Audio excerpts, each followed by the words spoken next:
Hi folks, Edgar here. I'm going to do another review on a bargain handgun.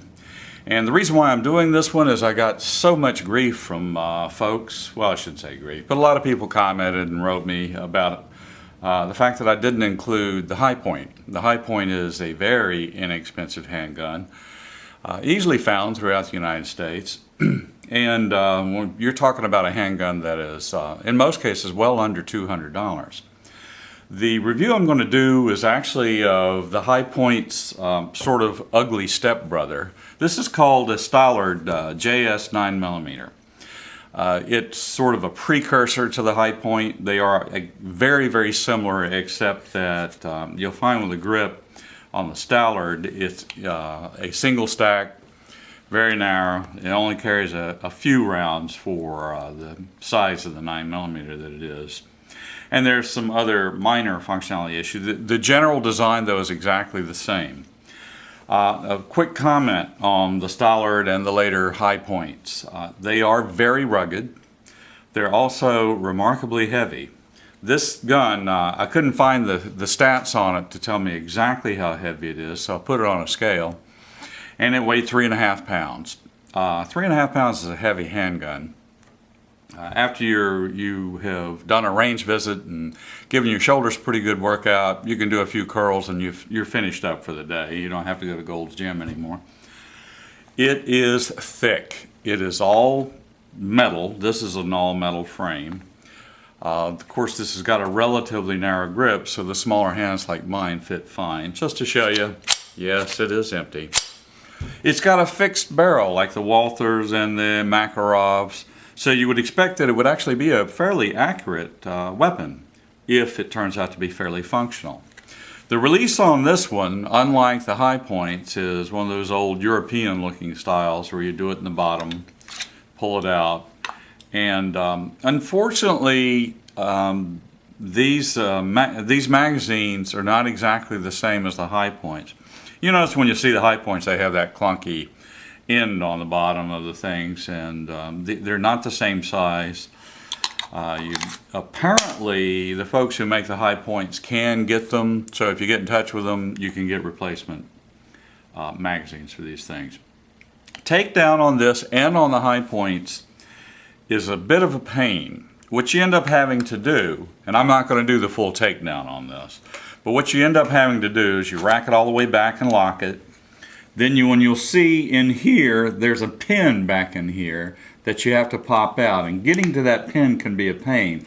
Like in this case, it doesn't line up exactly right, and you have to find a way to hold it in there and then use a punch to knock it out.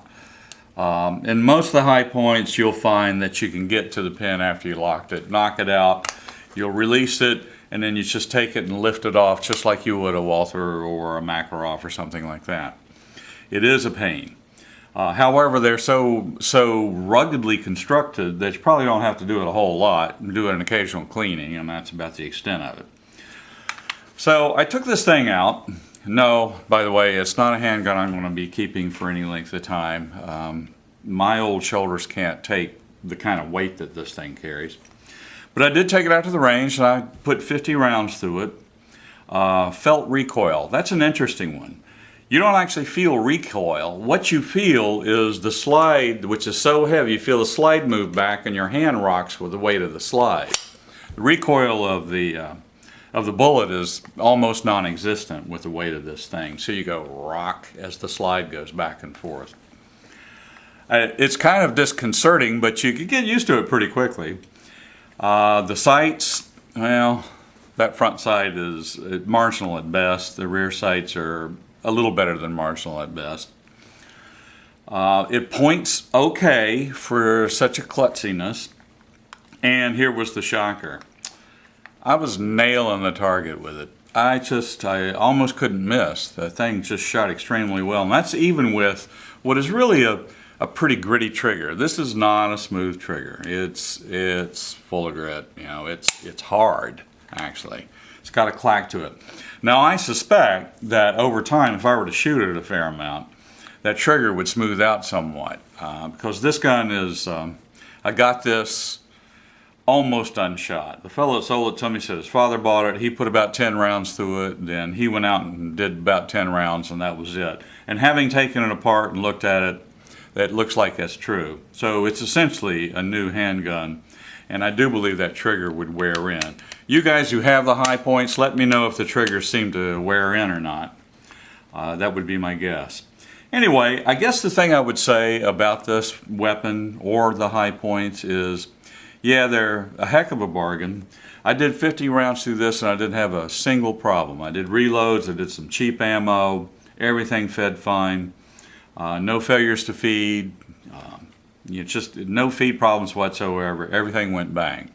And I know that some people will say the same thing about the high point. So if you're looking for something and you really can't spend more than 150, 160 bucks, and you just want a weapon that's going to work, they probably will actually fill the bill for you.